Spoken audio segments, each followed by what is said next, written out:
Good evening. My name is Elizabeth Radow. I'm the president of the League of Women Voters of Larchmont and Mamaroneck. Welcome everybody here and everyone at home to our evening discussion about the update of the local Waterfront Revitalization Program. League of Women Voters tonight has organized this program to educate people in the community about a program that was first instituted here in 1984, implemented after that with respect to the development of our community. And now it's time to take a look into the future.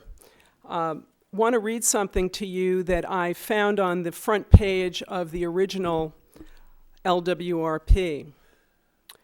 A bluff rose abruptly toward the west to a most commanding height in the form of an amphitheater, which soundward on its right and on its left also formed curves surrounding a beautiful bay with what was termed Delancey Point, or Neck, and Guyan's Neck, making a most beautiful and nearly landlocked bay frequented by wildfowls, in the corner of which was a small island that in the summer season on quiet days looked like an emerald surrounded by calm waters that appeared by sunlight or moonlight as if the emerald were set in glitter and flashing diamonds.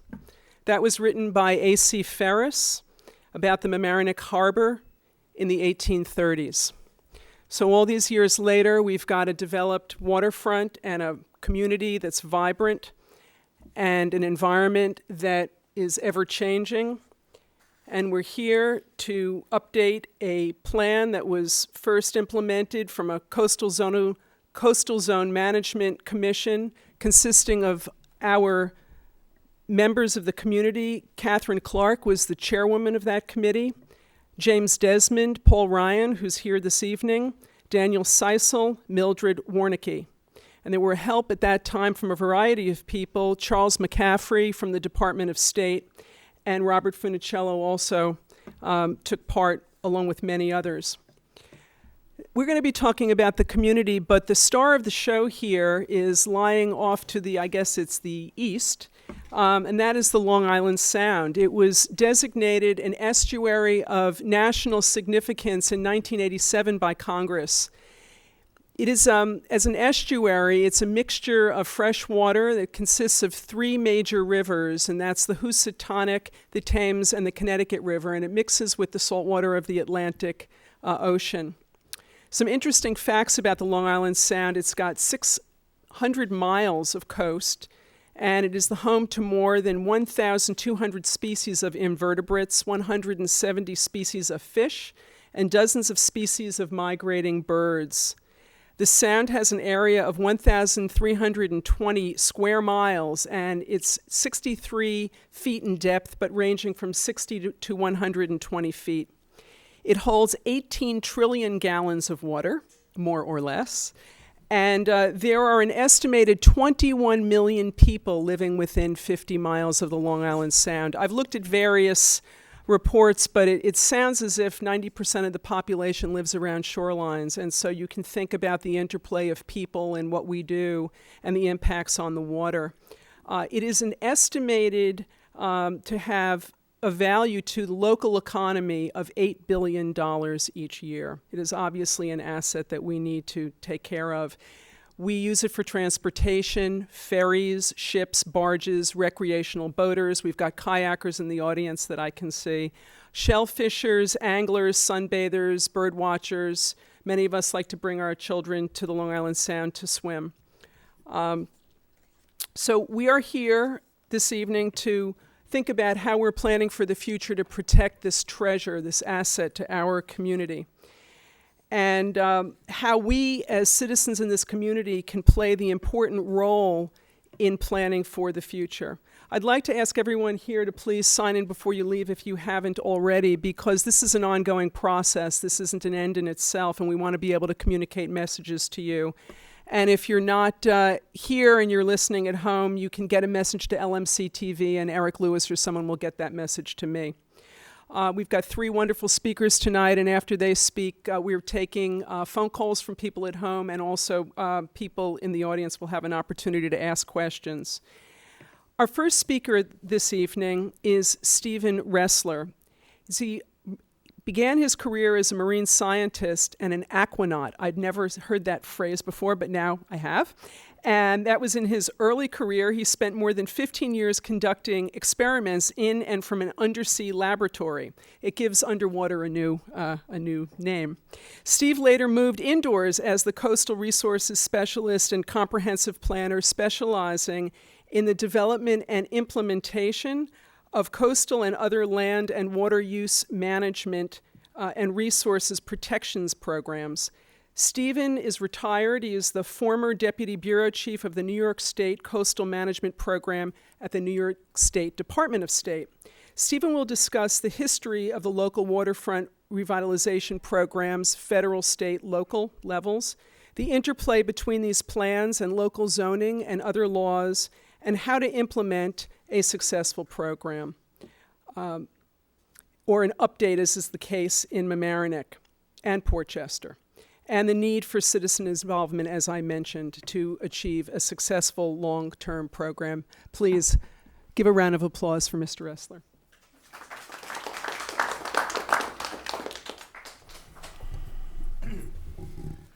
I see a lot of faces that I've dealt with in the past, so bear with me. Some of what you're going to hear tonight you've heard before.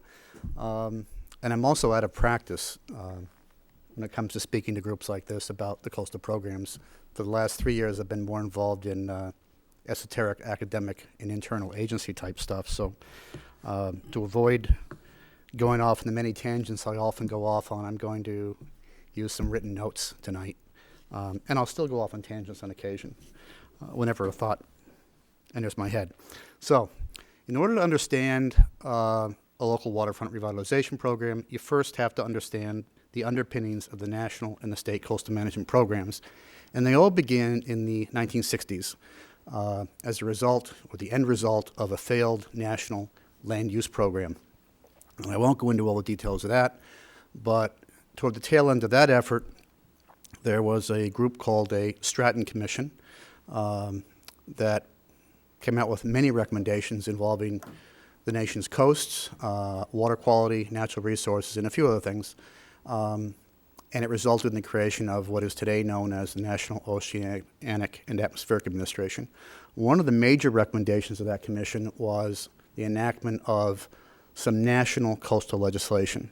And I'm going to probably bore some people here tonight with background on that, but you really have to understand it, and you have to understand the complexities of that legislation and the issues that we have to deal with in the coast in order to understand anything about trying to manage it at the many levels of government and among the many agencies at those levels of government that have roles to play in what private individuals do and what government does in shaping the coast.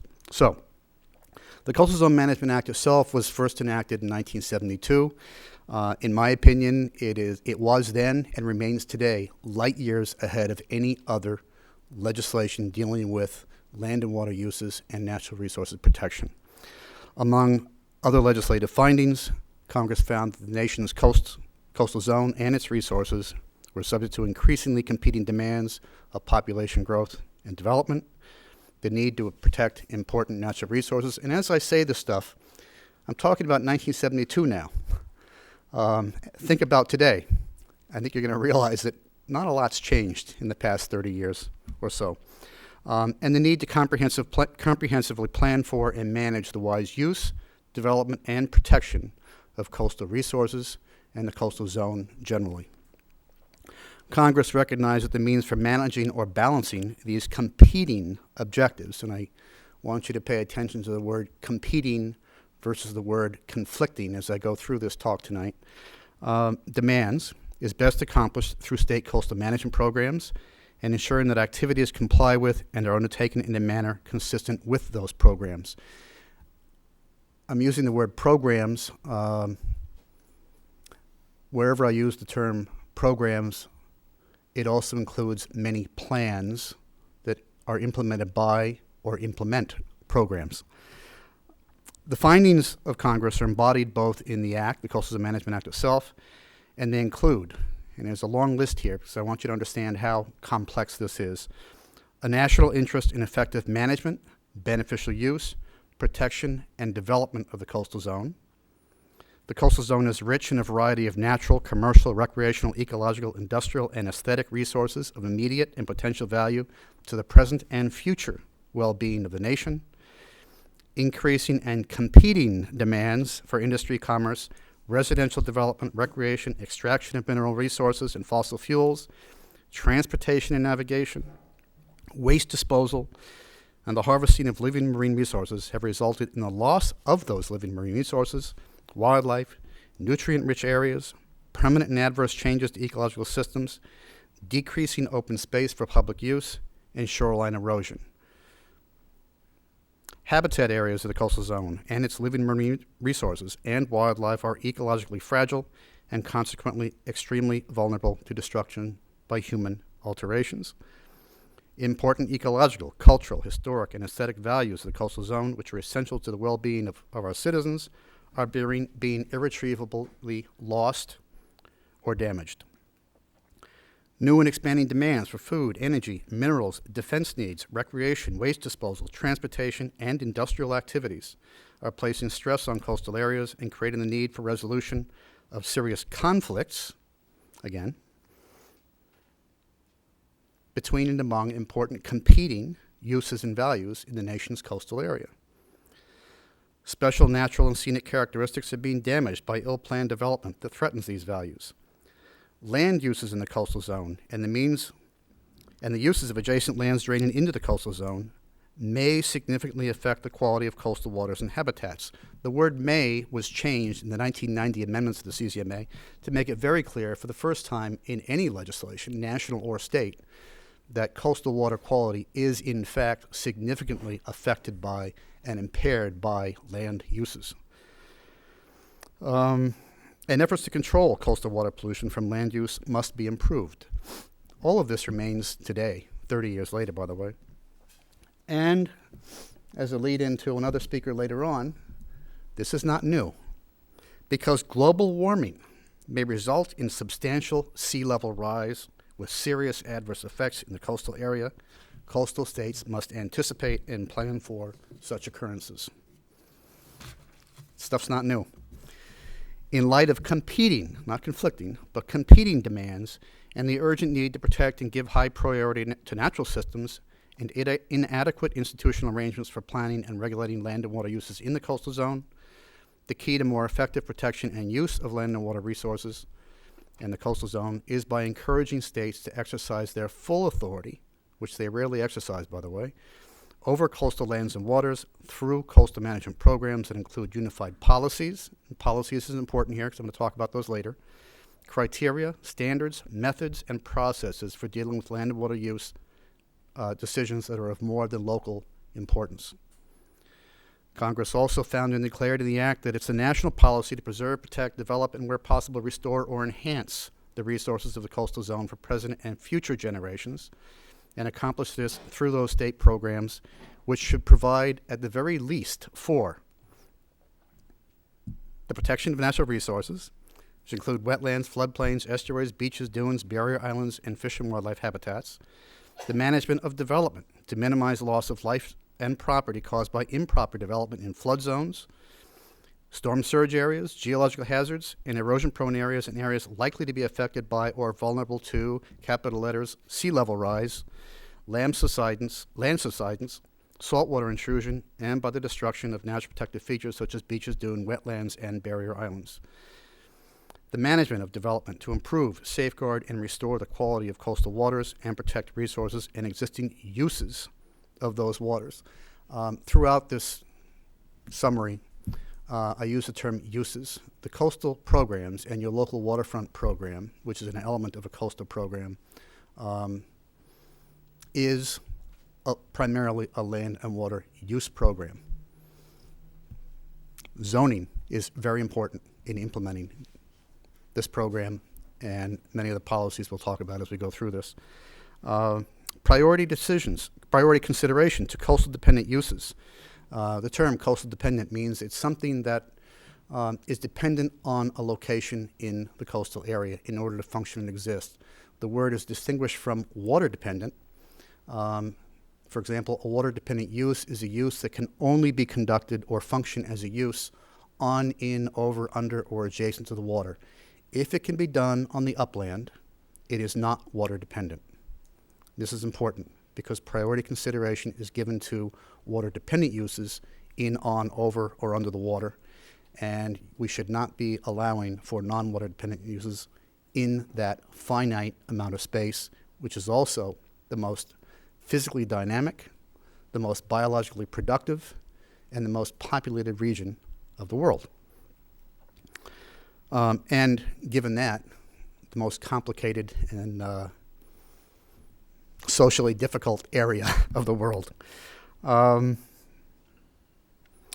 Public access to the coastal recreation is required to be included in these programs. Assistance in the redevelopment of deteriorating urban waterfronts and ports, and sensitive preservation and restoration of historic cultural and aesthetic resources. The coordination and simplification of procedures to ensure expedited government decision-making for the management of those resources and areas.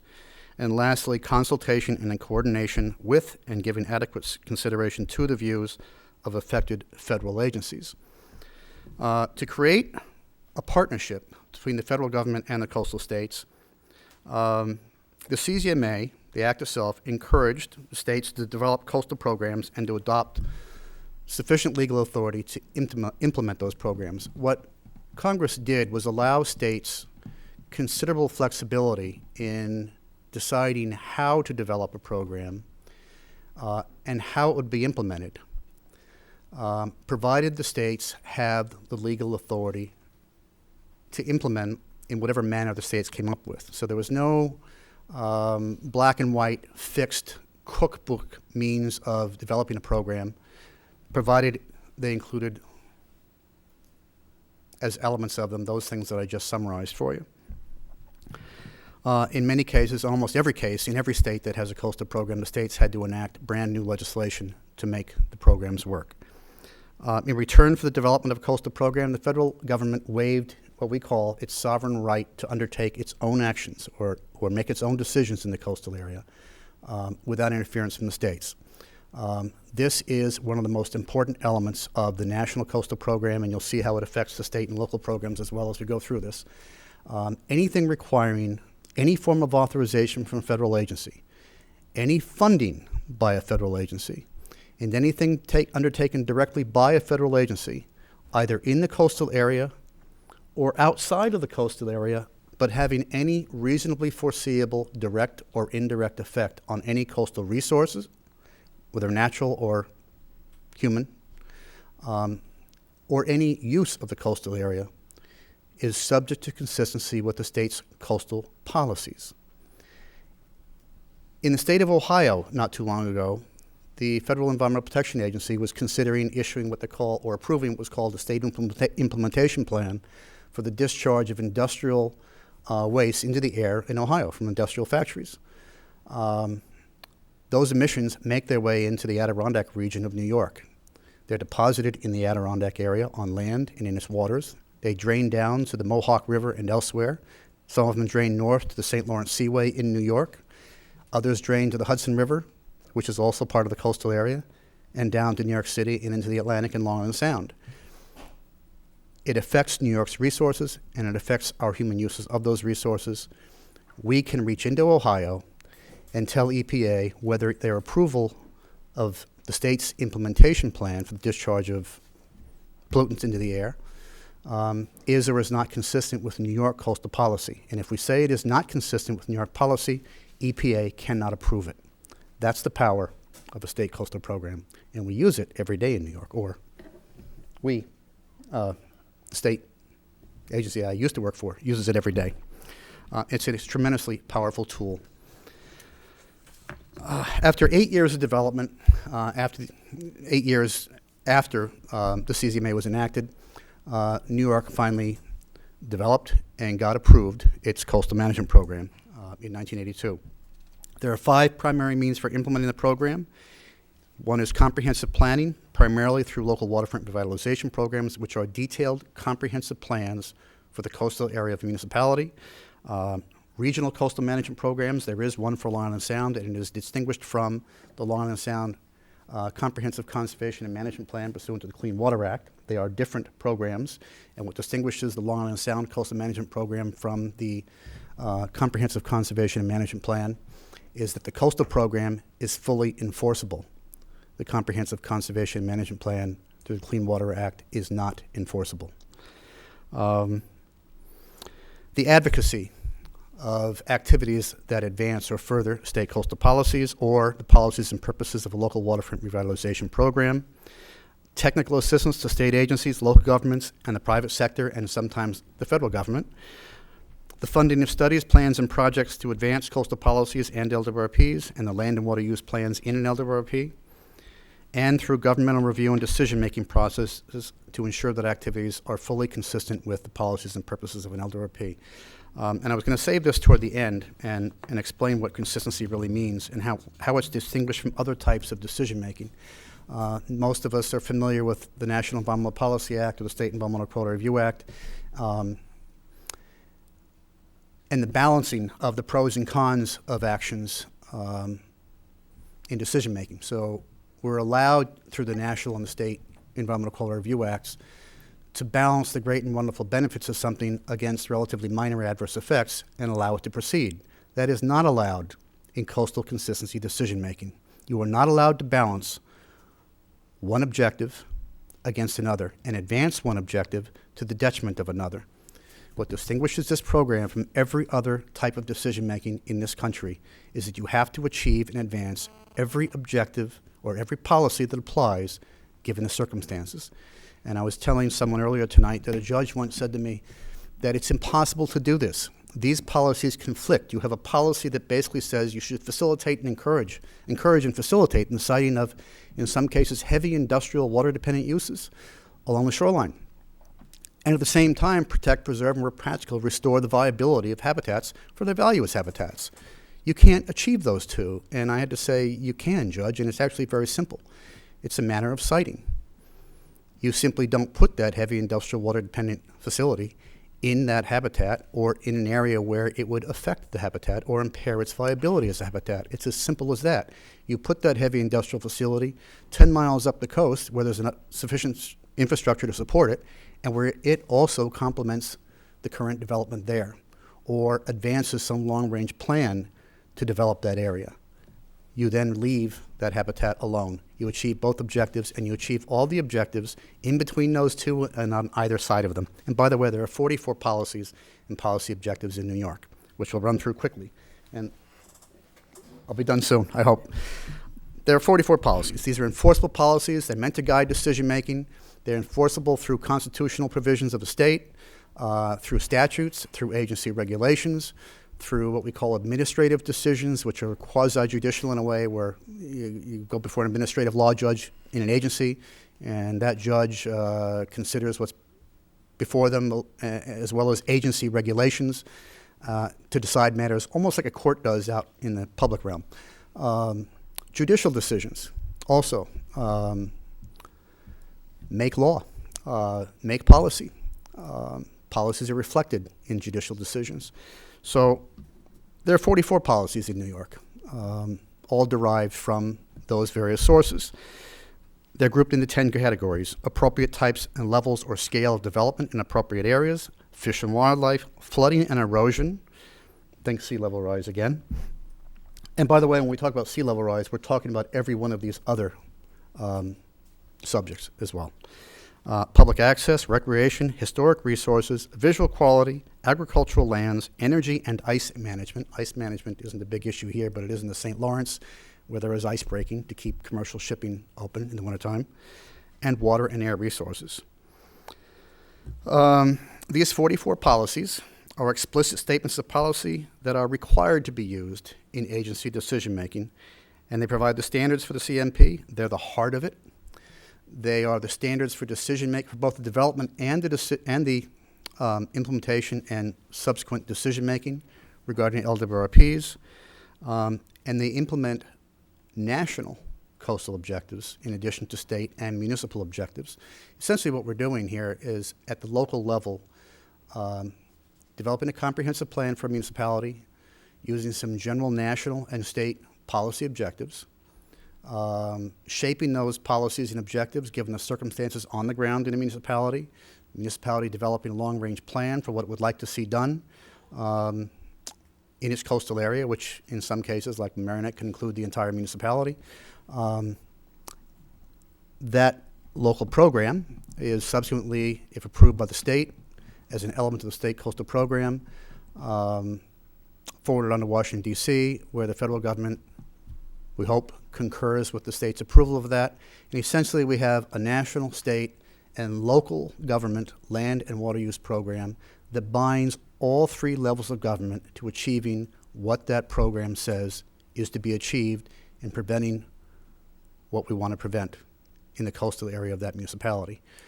It removes much of the discretion at each level of government and among levels of government and among the agencies, so that theoretically all agencies at every level of government are making the same decisions to target permits, money, and direct undertakings by government to achieve specific results or make things happen where they should happen and prevent them from happening where we don't want them to happen. It is highly effective when used properly. In 1981, in order to make all of this work, New York enacted Article 42 of the state executive law. It has a couple of important elements of it. One is a statement of coastal policy that almost reiterates what the national CZMA says. It has an option for municipalities to prepare local programs as formal components of and amendments to the state coastal program. And those programs, those LRPs, contain land and water use plans within them, which are reflected to a large degree by municipal zoning and other special purpose laws to make a land use plan work. And a requirement similar to the federal requirement that state agencies conduct their decision-making in a manner consistent with state coastal policy or the policies and purposes of an approved LRP. State agencies are no longer allowed to make their own decisions on their own. They have to consult with an LRP, look at the document, look at the policies, and ensure that their decision-making comports with those policies and the land and water use plan in the document. If, for example, a state agency is considering a permit for something that isn't allowed through the municipal zoning law, it's not a permitted use, the state agency is required to immediately deny it. There's no discretion involved. Deny. Don't go through the secret process. Deny immediately. You have no discretion. That's the way it's supposed to work. And I'll skip a lot of the other stuff I have in here because I don't have much time.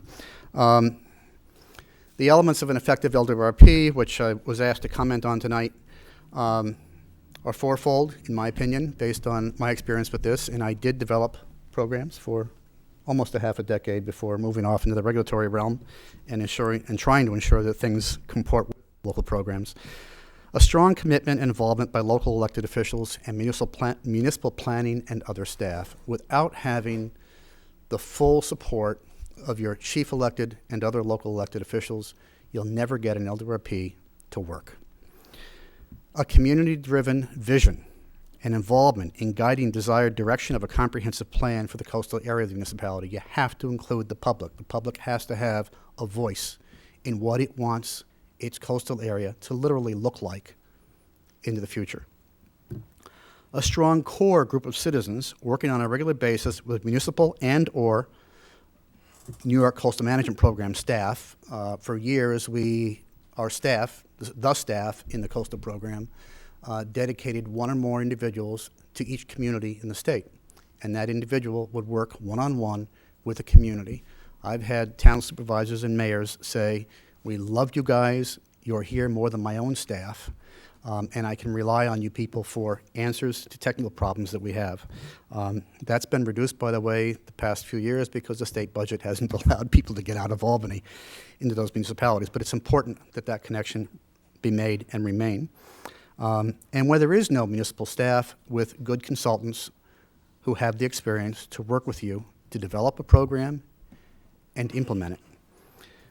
And they all have to have strong technical skills in planning and understanding the various means of implementing comprehensive plans, and multi-governmental levels of authorities and the related means of advancing those plans. So it's not just project planning, it's comprehensive planning, whether natural resources protection or economic development or transportation or recreation. We're talking real planning here.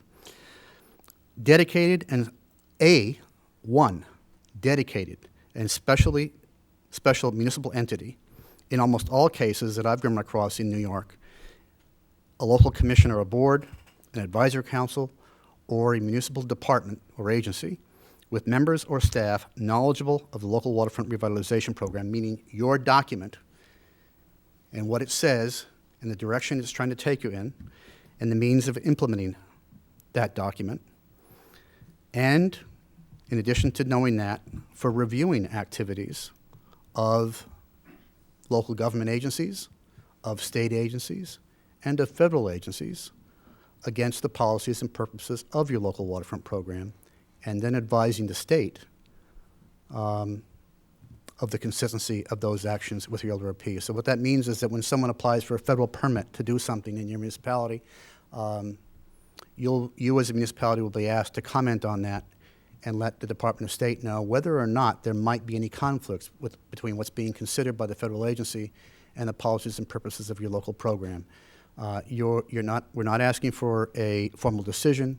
We're simply asking for you to comment on and let us know, or let the department know, I keep saying us, whether there are any conflicts that the department should be aware of. And if there are, the department will include that in its decision, which will determine whether or not the federal agency may or may not authorize, fund, or undertake whatever it is they're considering.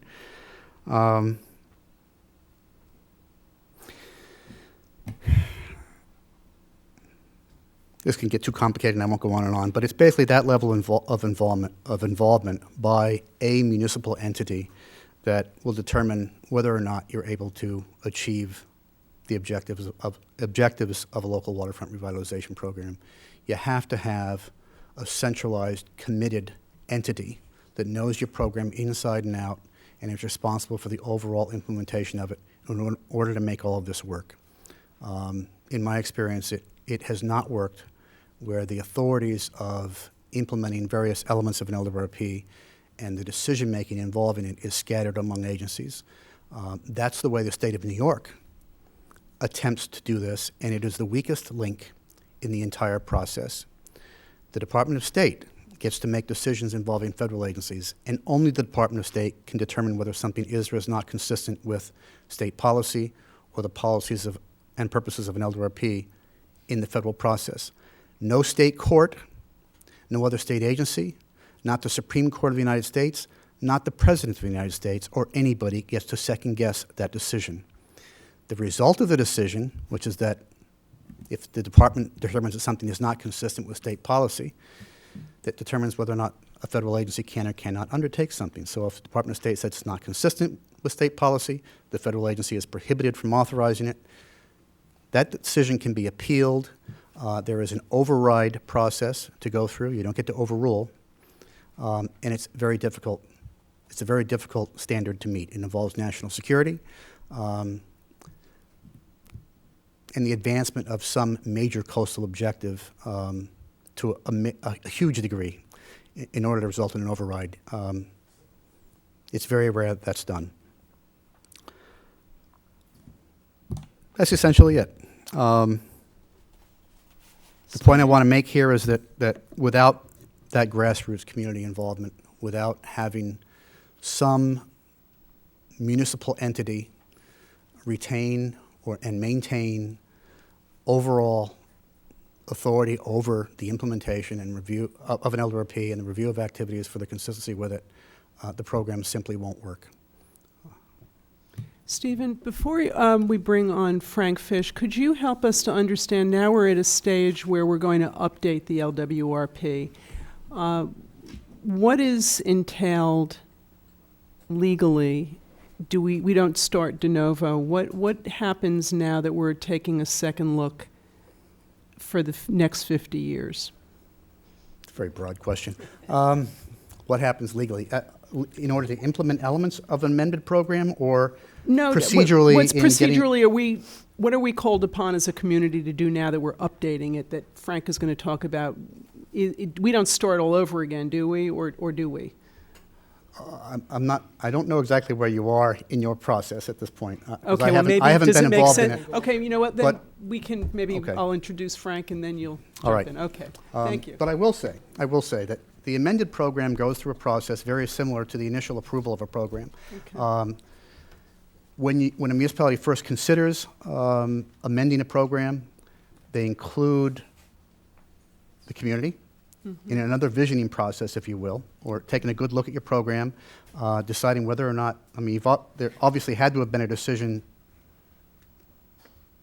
to change something or update something in order to go through the amendment process. So the community should have been improved at some point, and to some degree. In order to do that, you initiate the secret process early on, because you're now undertaking an amendment to a major comprehensive plan that will have, theoretically, significant effects, not necessarily significant adverse effects, but these things significantly affect the environment. So you've got to initiate the secret process and consider that early on in the process. And I also mention that because an LWRP is itself an EIS. You don't have to do a full-scale document that we're most familiar with in the secret process, separate and apart from an LWRP. The elements of an LWRP, the summary of the summary inventory and analysis, the summary of issues and opportunities, the policy development, the land and water use plan in it, the analysis of all those issues, goes even beyond what an EIS would address pursuant to secret. So the document itself is your secret document.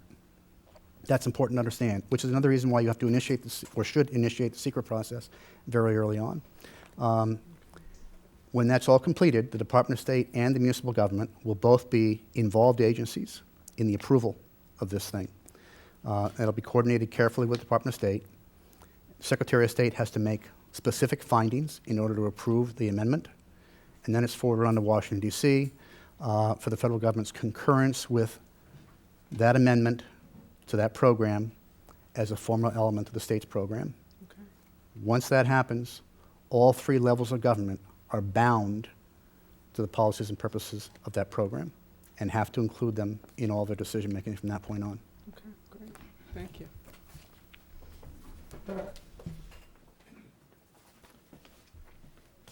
There's going to be a test on this in the morning.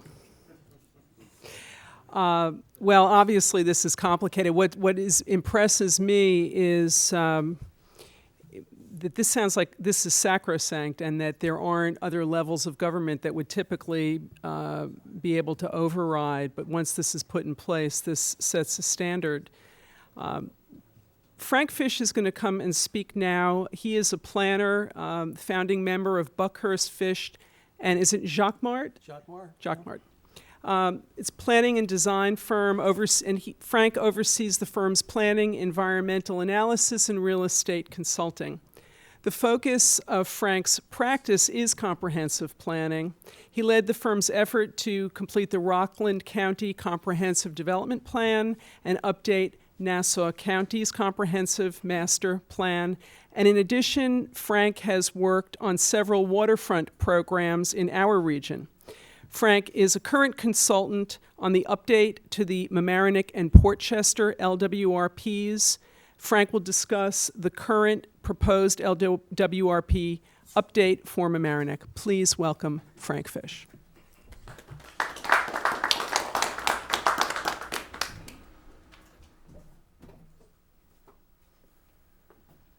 Good evening. It dawned on me as I saw Steve up here, and I know I'm going to be followed by Adam, that we're speaking in, if you don't mind my saying this, Steve, in descending order of age. So Steve, to me, started off the way I was taught to start off in school, and that is very good, solid presentation on exactly what does the program entail in the law. And he's able to do that with practically no notes. He knows it so well. I am in the middle generation of using boards, which I'm used to doing as simply props, and I'm going to go through one example of an LWRP, and as has been said, that's the Village of Mamaroneck. And then I'm going to be followed by Adam with the high technology PowerPoint. So hopefully you'll get 3 different types of presentations this evening. But I always have learned something. I've told my staff that when we're going to do a new project, to get the documents, get the actual state law or the federal law, and also get the manual. And I asked them to get, when we are going to update Mamaroneck again, I just wanted to read it, just look at it again, make sure I was familiar with things. And the New York Coastal Management Program, the manual, I just looked at whose name is on it, and that's Steve. So there is no better authority, I think, although I will say, I'm not going to try to advertise Steve, but this is the best card I've ever seen.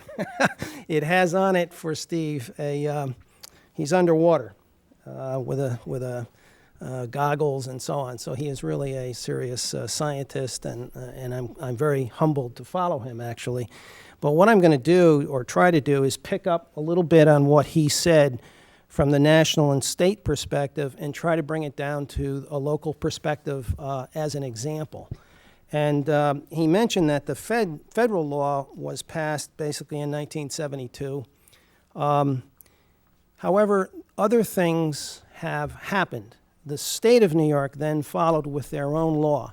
The feds essentially leaving to the states a lot of flexibility as to how the state would do their coastal zone management program. It left the flexibility of whether a community was going to do an LWRP or not. And then it left the flexibility of the community what the projects of that LWRP, if they chose to do it, what the projects would be, and also what the zoning would be. So there is a considerable flexibility in developing the LWRP at the local level.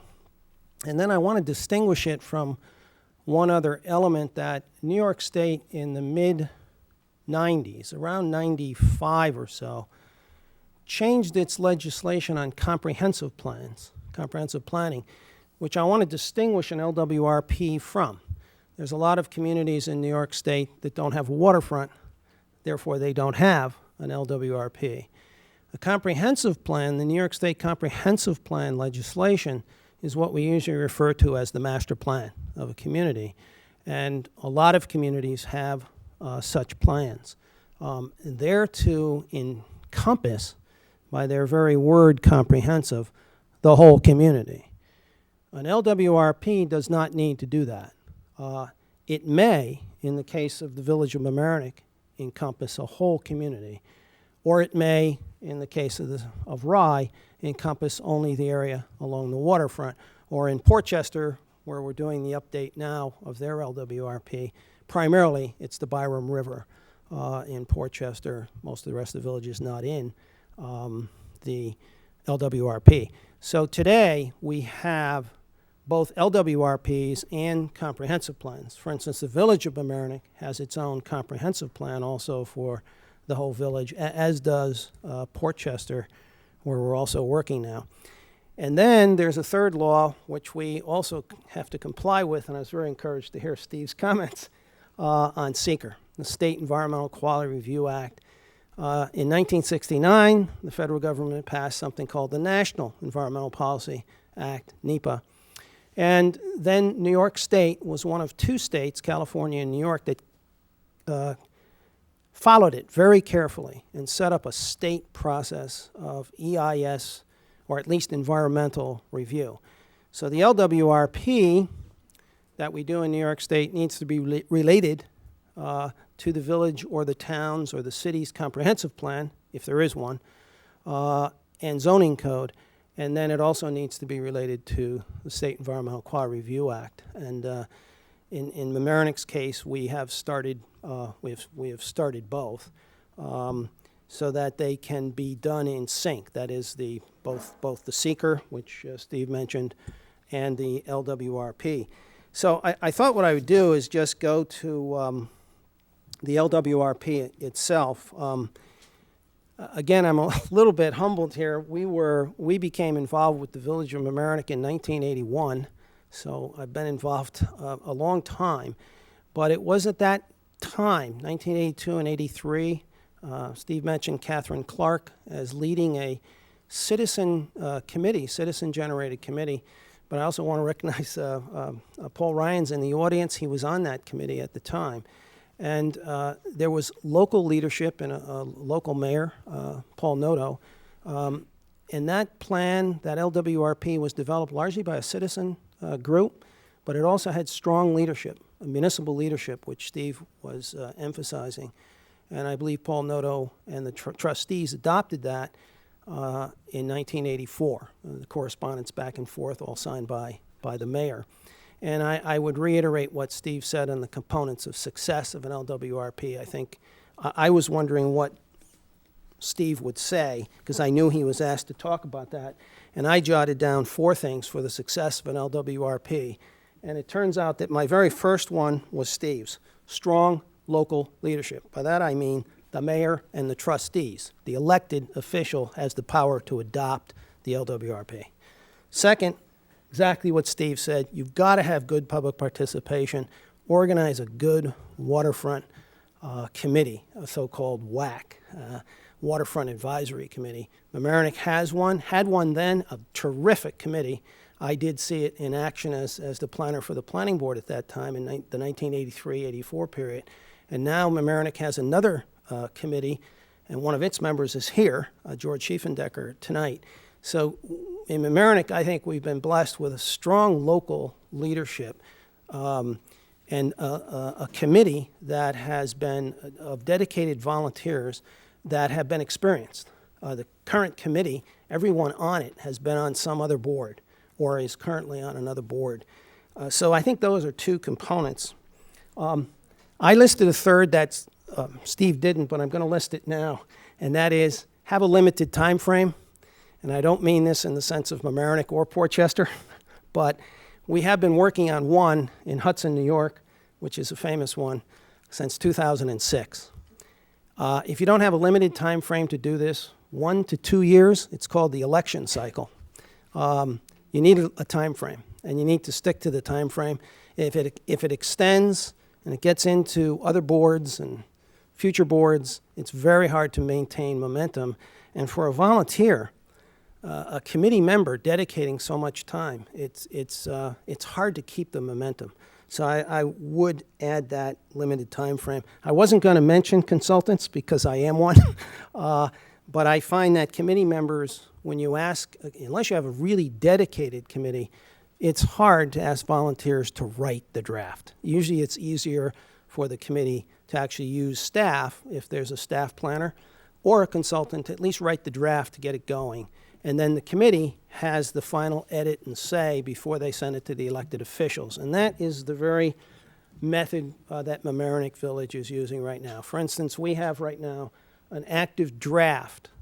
It's a preliminary draft that the committee is studying, they're developing, and they're going to go ahead and get public input on. They've had one workshop already. I'm going to take this opportunity to advertise the second one, Dan, if you don't mind. It's Saturday. It's June 11th. It's from 10 to 12 in the morning. There's going to be a whole announcement going out from the village manager's office on this. So there's going to be a continuing attempt in this local Mamaroneck LWRP to meet that component of real public participation, because it has to be a community-driven vision, as Steve said. And so I agree with all of his points. I would just add my great hope, as I once learned as a consultant when I worked for a committee, and this was in the town of Warwick, and it was not a LWRP, it was a comprehensive plan. Nobody on the committee was from the town board, and there were no joint meetings with the town board, and the town board was uninformed. And when I got to the town board, they looked at me and said, "What are you doing here? Who are you?" I had worked for a year with a committee, and the decision maker wasn't involved. The decision maker of all these plans is the elected official, period, in New York State. It takes 5 votes to adopt an LWRP. They are the decision maker. They have to vote to adopt the LWRP. So that first component of a engaged elected official is important. And the second one, though, it just is essential that you have community involvement. But we had that in 1984, and it produced, I believe, New York State's first Long Island Sound Coastal Zone Management Plan, the LWRP of the Village of Mamaroneck. So what our job now is, we have a tremendously good document, a solid base, and our job is made so much easier because we're simply updating what is already in place. By the way, I don't want to say that the effort is de minimis. It's not. There's a tremendous effort that's going to go into the update because a lot's happened. We were talking earlier that anyone under 40 in my firm does not know what an IBM Selectric was or is. The 1984 plan, when you look at it, and when I look at our 1986 Mamaroneck Comprehensive Plan, IBM Selectric, I don't think Macintosh was quite out yet. I remember in our firm we first got Macintoshes, and then we had to change to Microsoft because it dominated all the traffic and engineering components. But now, so much has happened since 1984, substantially also. When you look at the 1984 plan, the LWRP of Mamaroneck, there's 2 maps in it. I'm going to go through these boards, and you're going to see our hope is to have maybe 20 or 25 maps in the new LWRP. Why? We have the graphic capability now and the level of detail that we can get both from Westchester County, the state, and the village to do that. So hopefully this will make it a little bit of a user-friendly plan and also aimed, quite frankly, at today's audience. I find today's audience tends to read on a couple of different levels. I still like to sit at home with no distractions or go to a library, and I like to read a document in detail. But I find a lot of people will read a document looking at the titles, the subtitles, and the graphics. So we're trying to do the document on both levels. We also have a lot that happened in the village. As every town and village does, wherever you are, since 1984, the village adopted its own comprehensive plan in 1986. Then the village went on from 88 through 94 on a whole set of zoning changes within the village. Then it adopted new floodplain regulations. Then it adopted new wetland regulations. And then in 2008, it updated its master plan and revised its zoning and introduced something called FAR, floor area ratio, which controlled all the clubs along the waterfront in a more careful, I would say, manner. So the new update has now a lot to incorporate in it. There's a lot of new information that we can get in it.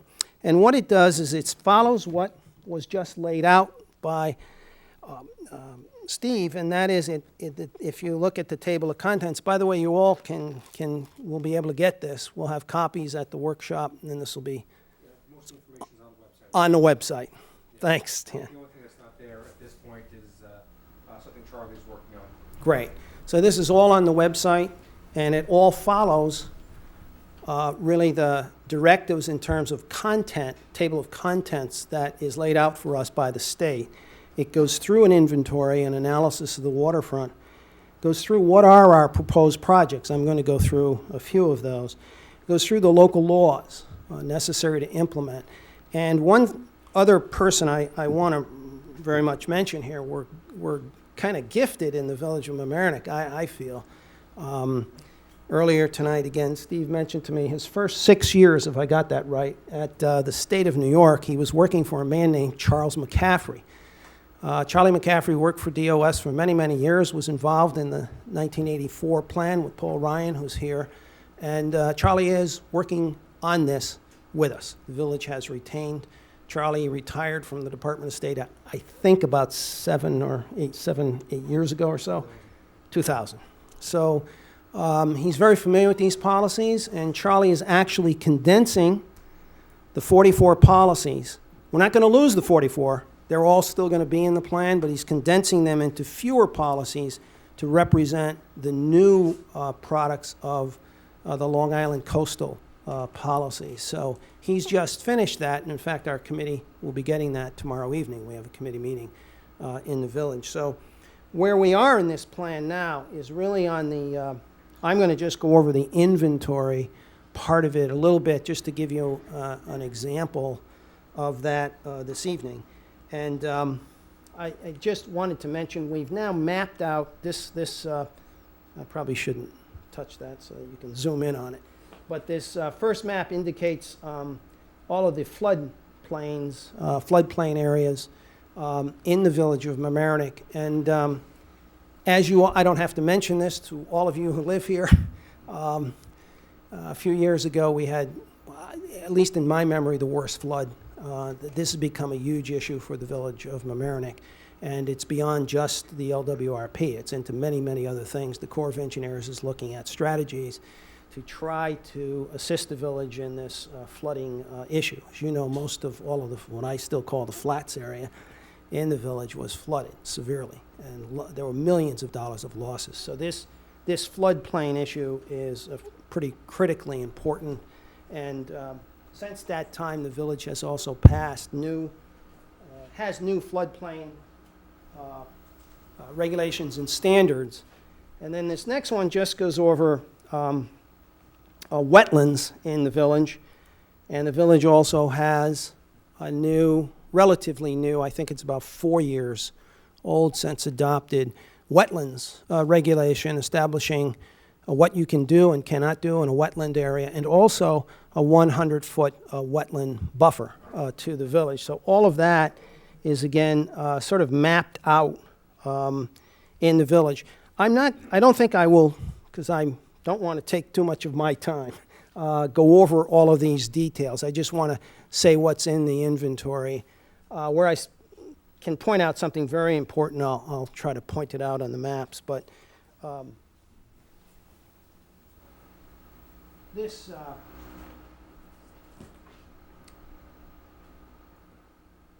next map is also very important because it overlays something that can be done both at the state level, the county level, or the local level, and it's called a critical environmental area.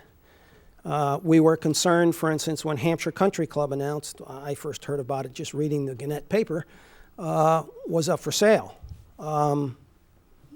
That country club is in a critical environmental area. So now the new owners have proposed that it remain as a golf club.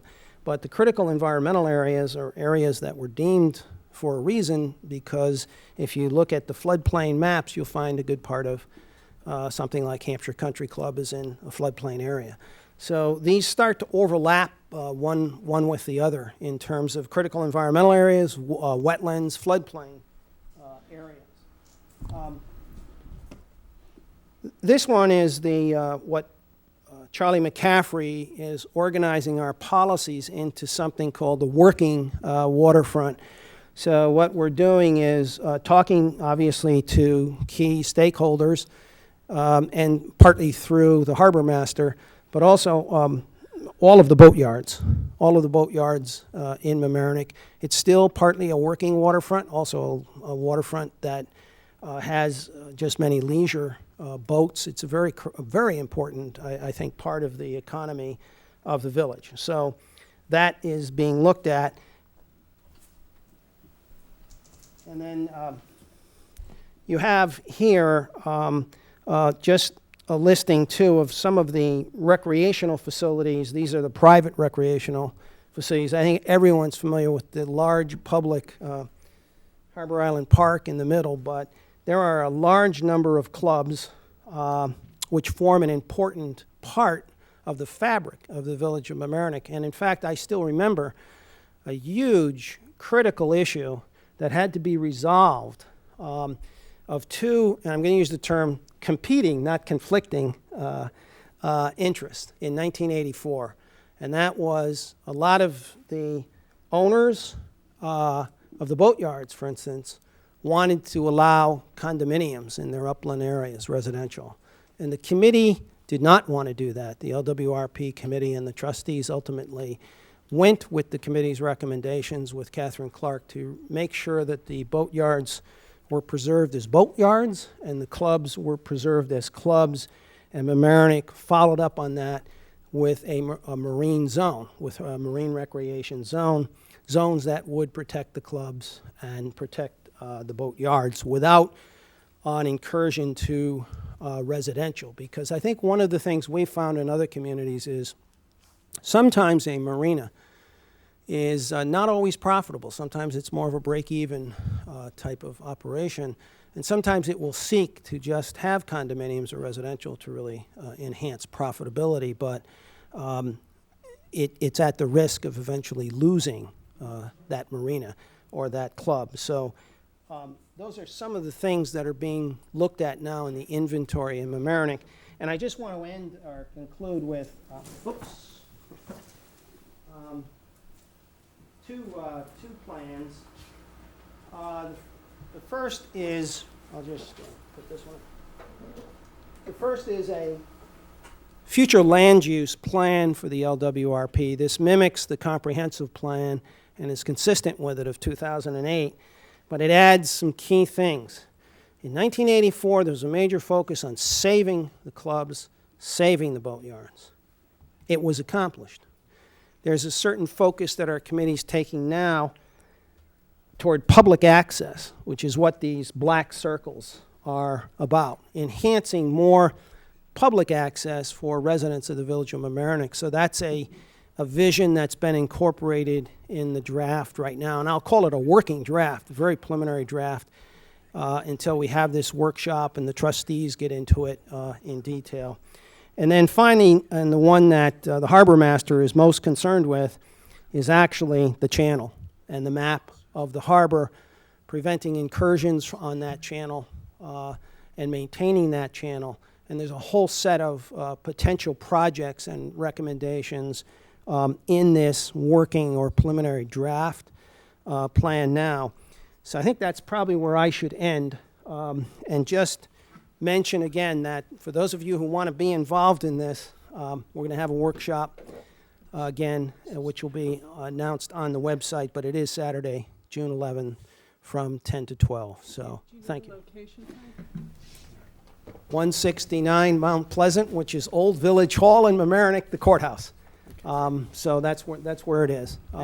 And we literally welcome everyone, because I'm a firm believer that of what Steve said, and that is you've got to have true public participation in this, and the public in back of the trustees in getting this accomplished. So thank you very much.